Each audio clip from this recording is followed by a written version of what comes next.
1980 চনৰ 6 এপ্ৰিলত মুম্বাইৰ ফিৰোজ শ্বাহ কোটলা খেলপথাৰত এক অনন্য একক আৰু আন দলতকৈ পৃথক ভাৰতীয় জনতা পাৰ্টিয়ে আত্মপ্ৰকাশ কৰিছিল। আজি ভাৰতীয় জনতা পাৰ্টিয়ে দেশক 3 বাৰৰ বাবে একাদিক্ৰমে প্ৰধানমন্ত্ৰী দিব পাৰিছে। 21খন ৰাজ্যত ভাৰতীয় জনতা পাৰ্টি আৰু ইয়াৰ মিত্ৰ গোষ্ঠীয়ে শাসন কৰিছে আৰু দেশৰ 70% ভূখণ্ডত ভাৰতীয় জনতা পাৰ্টি আৰু ইয়াৰ মিত্ৰ গোষ্ঠীয়ে জনসাধাৰণক সুশাসন দিবলৈ সক্ষম হৈছে।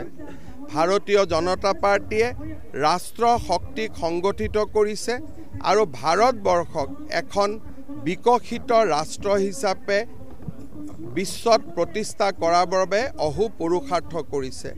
আমাৰ ৰাজ্যখনত ভাৰতীয় জনতা পাৰ্টিৰ চৰকাৰে অসমক এখন বিকশিত প্ৰগতিশীল ৰাজ্য হিচাপে প্ৰতিষ্ঠা কৰিবলৈ সক্ষম হৈছে।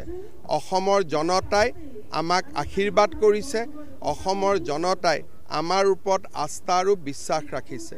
প্ৰতিষ্ঠা দিৱসৰ এই গৌৰৱময় মুহূৰ্তত মই অসমবাসী ৰাইজক আকৌ এবাৰ মোৰ প্ৰণাম জনাইছোঁ আৰু আমালৈ আগবঢ়োৱা অজস্ৰ আশীৰ্বাদৰ বাবে ধন্যবাদ আৰু অন্তৰৰ গভীৰতম কোণৰ পৰা কৃতজ্ঞতা জনাইছোঁ। ভাৰতীয় জনতা পাৰ্টিৰ প্ৰতিগৰাকী কাৰ্যকৰ্তালৈ 65 লাখ আমাৰ প্ৰাথমিক সদস্য, প্ৰতিগৰাকী প্ৰাথমিক সদস্যলৈ প্ৰতিষ্ঠা দিৱসৰ অনন্ত শুভকামনা যাচিছোঁ।